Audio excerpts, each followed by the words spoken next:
Hello, I'm Doug Forsman, Director of the International Fire Service Training Association. The Environmental Protection Agency, various state of Oklahoma organizations, and industry leaders have all come together to create the video you are about to watch. Its purpose is to show safe and effective ways of dealing with anhydrous ammonia incidents in an outdoor setting.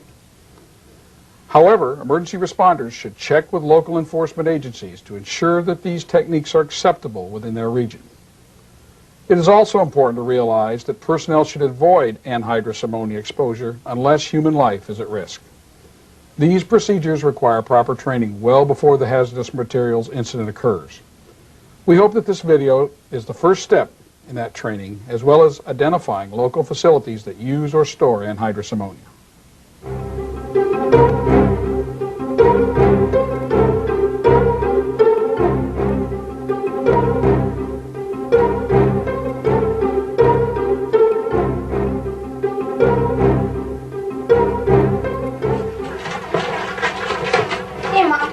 Bye. Bye, be good. Most people are familiar with ammonia as the strong-smelling component in many kitchen cleaners. However, anhydrous ammonia is utilized as a refrigerant and in various manufacturing processes across the country. Its most common use, though, is in agriculture. More than 70% of all anhydrous ammonia produced is either applied directly as a fertilizer or used to manufacture other fertilizers. It is a vital and necessary resource when handled safely. But because of its high volume use, anhydrous ammonia is also one of the most frequently released hazardous chemicals in the United States. And since most of these releases occur in rural areas, emergency response agencies may have limited resources and equipment. This video will examine the hazards, characteristics, first aid, tactics, and techniques emergency responders should know in order to safely and effectively deal with anhydrous ammonia during emergencies.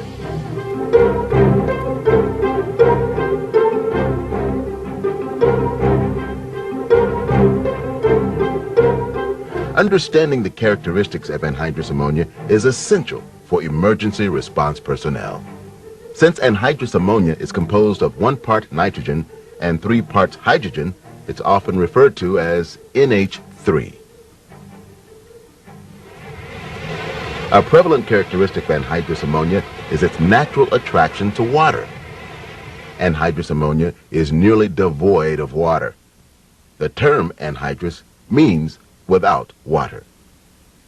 Because of this, NH3 will absorb moisture from anything it contacts. Anhydrous ammonia is a strong alkaline and will corrode metals such as copper, zinc, and tin, as well as their alloys such as brass and galvanized steel. NH3 is a colorless gas at ambient temperatures and pressure. It has a boiling point of -28 degrees Fahrenheit. Anhydrous ammonia is normally stored and transported as a liquid under pressure. It's generally transported overland by rail car, truck, or pipeline. Facilities that use NH3 in relatively small quantities usually store it in small upright cylinders. For agricultural use, anhydrous ammonia is kept in large stationary tanks at fertilizer dealers and farm locations. The chemical is offloaded into smaller tanks called nurse tanks for farmers to use. From there, it is applied directly into the soil with an applicator.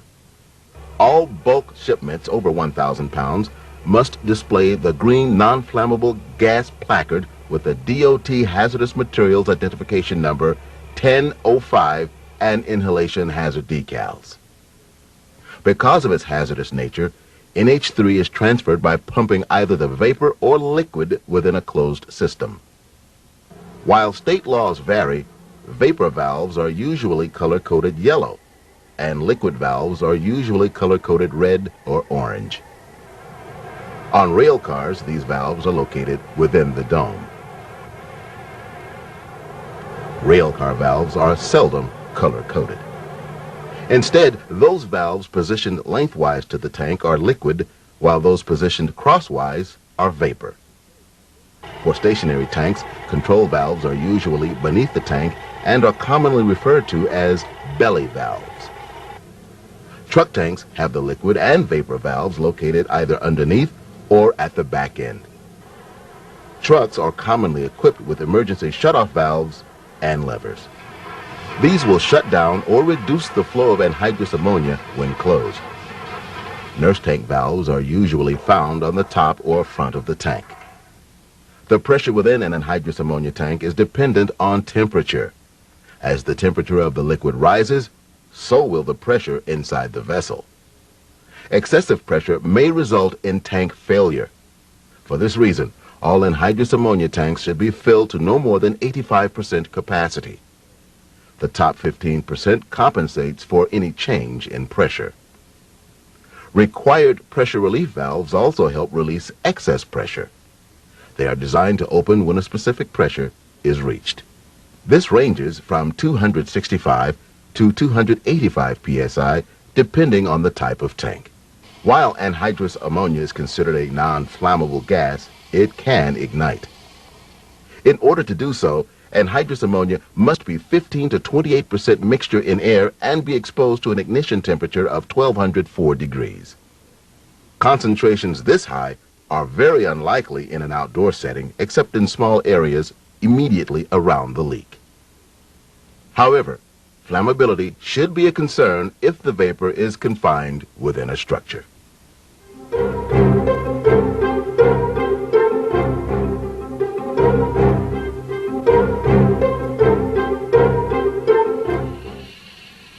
The health hazards from anhydrous ammonia are threefold. First, NH3 is an inhalation hazard and can be fatal in relatively small amounts. Second, since anhydrous ammonia is a strong alkaline, contact can cause corrosive burns to the skin and eyes. Third, contact with escaping liquid can cause freezing burns. Exposure to anhydrous ammonia vapors can produce injuries from minor irritations to death by suffocation.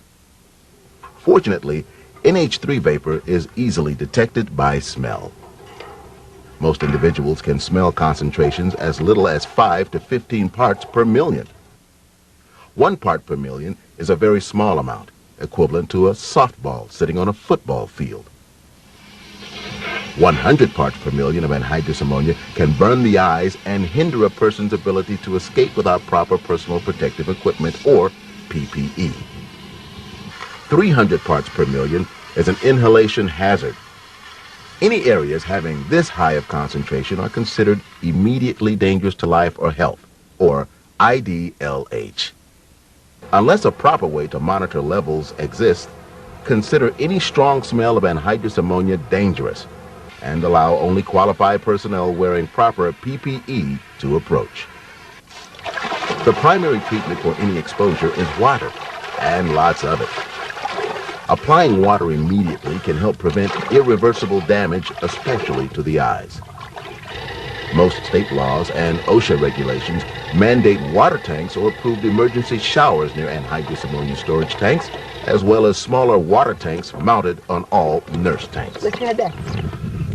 For exposure to the eyes, hold the eyelids open and flush with water for a minimum of 15 minutes. Contact lenses should never be worn where there's a danger of anhydrous ammonia vapor or liquid coming in contact with the eyes. The contacts can trap NH3 between the lens and the eye. Exposure to the skin can cause frostbite or severe lesions. Flush any skin exposed to liquid anhydrous ammonia with water for a minimum of 15 minutes. Keep any exposed skin free of ointments, oils, or salves. These will prevent the water from reaching the NH3 trapped in pores. If any clothing is frozen to the skin, completely thaw the material before removing. For inhalation exposure, remove the victim to fresh air. If the individual is not breathing, begin artificial respiration immediately. Oxygen is beneficial, but only trained personnel should administer it. Give conscious victims who have ingested anhydrous ammonia large quantities of water or milk to drink. Do not induce vomiting.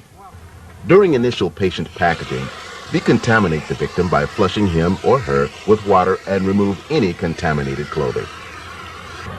If available, transport a material safety data sheet, or MSDS, with the victim to aid medical personnel. monitor victims for symptoms of shock, and transport them to a medical facility as soon as possible.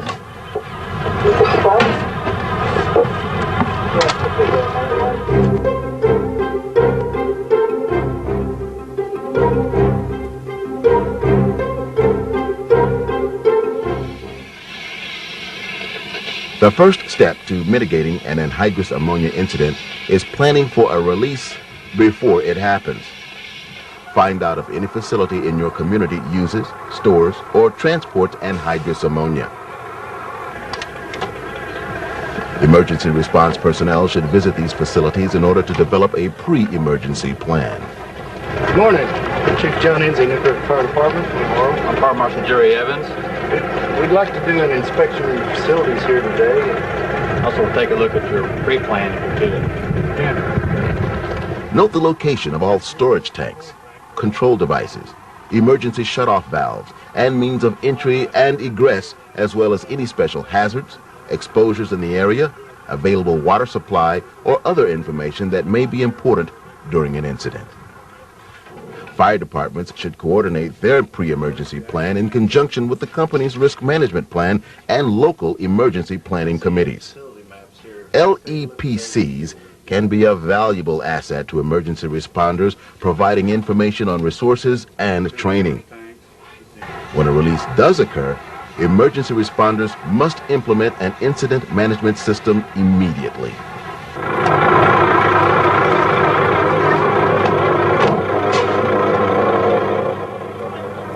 Size up is the first and most important duty of the incident commander. A thorough size up will allow the IC to develop an effective action plan. Begin the initial size up by asking three basic questions. What have I got? Where is it going? And how do I control it? What have I got will determine the severity and magnitude, as well as the cause and exact location of the release. Although the pure gas is invisible, NH3 forms a white vapor cloud when released by combining with moisture in the atmosphere. However, emergency responders should exercise caution. Dangerous concentrations can extend far beyond the visible vapor cloud. Care should be taken not to confuse anhydrous ammonia containers with liquefied petroleum gas. LPG poses different hazards, as well as requiring different mitigation techniques. Incidents involving liquid lines or valves of an anhydrous ammonia tank are often more severe than those involving vapor lines. This is because NH3 has an expansion ratio of 850 to 1. A very small liquid release will create a large amount of vapor and do so very rapidly. The IC should estimate how much anhydrous ammonia is likely to be released over what length of time and whether emergency responders can stop or reduce the release.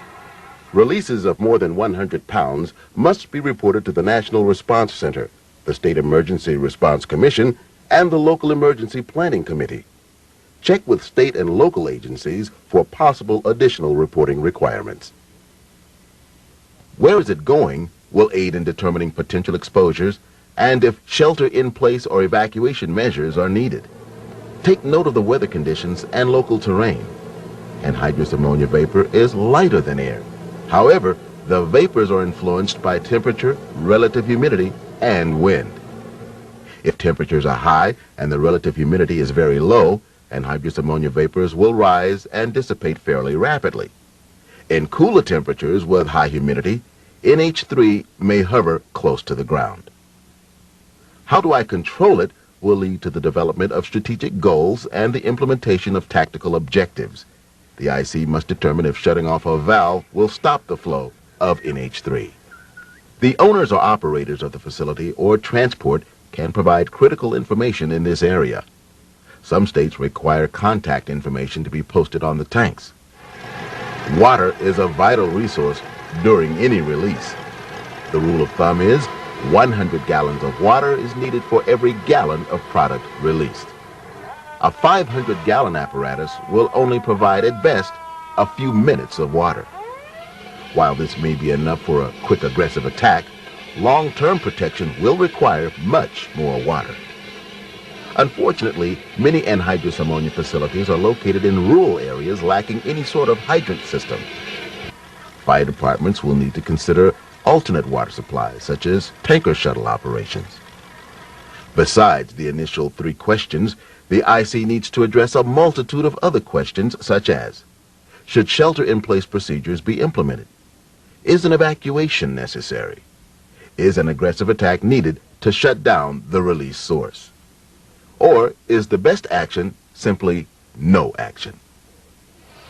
Your training, equipment, personnel, resources, and exposures will all come into play when answering these questions. During any hazardous materials incident, the first line of defense is the North American Emergency Response Guidebook. The guidebook contains information regarding potential hazards, public safety, and emergency response for nearly any hazardous material release. However, this is only a generic guide. More specific information should be obtained by consulting other hazardous materials reference books, contacting Chemtrec, and referring to the manufacturer's material safety data sheet. The owners or operators of NH3 facilities must provide MSDSs on request. On the scene, emergency responders should position all vehicles upwind and at a safe distance away from the release. In incidents where the NH3 tank is involved in a fire, make sure the tank relief valve is functioning. A faulty pressure relief valve may lead to tank failure. Apply water to the anhydrous ammonia tank only when the fire is impinging on the tank or the temperature of the water is less than the temperature of the outside of the tank. The water could raise the temperature of the tank, increasing the pressure inside. Firefighters should avoid directing fire streams into pools of liquid anhydrous ammonia. This will cause it to boil violently and increase its rate of vaporization.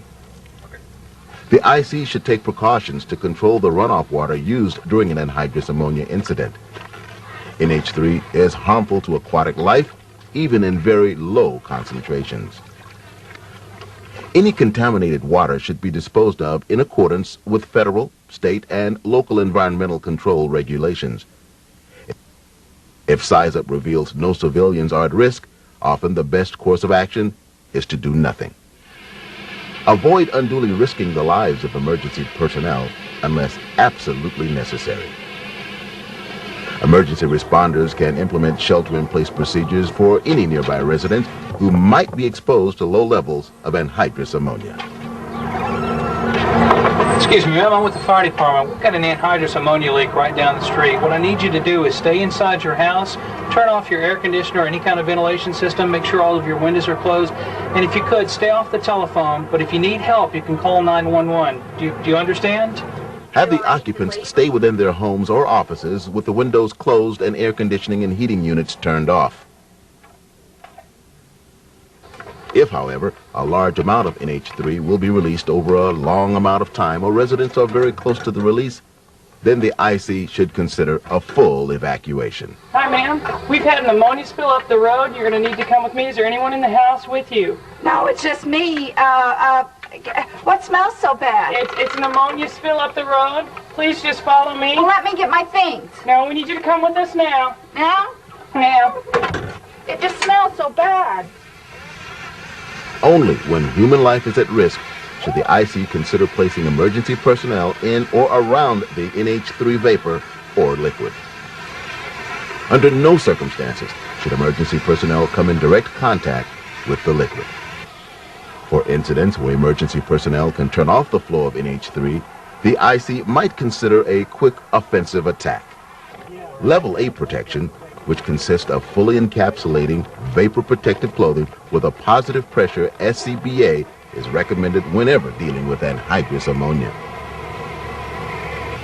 However, if Level A equipment is unavailable and action must be taken, structural firefighting protective clothing can provide limited protection.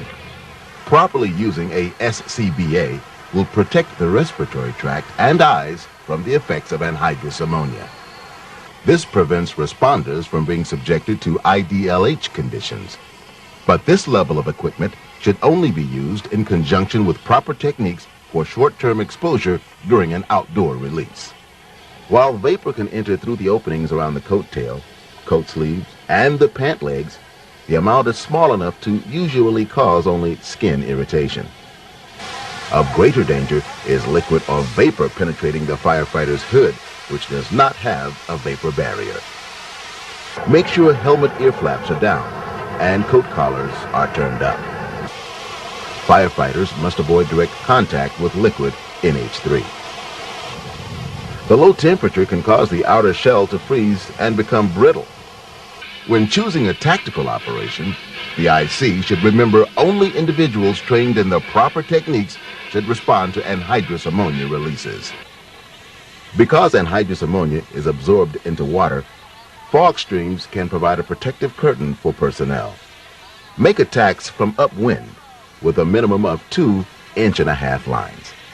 Larger releases may require an angled approach to avoid high downwind concentrations.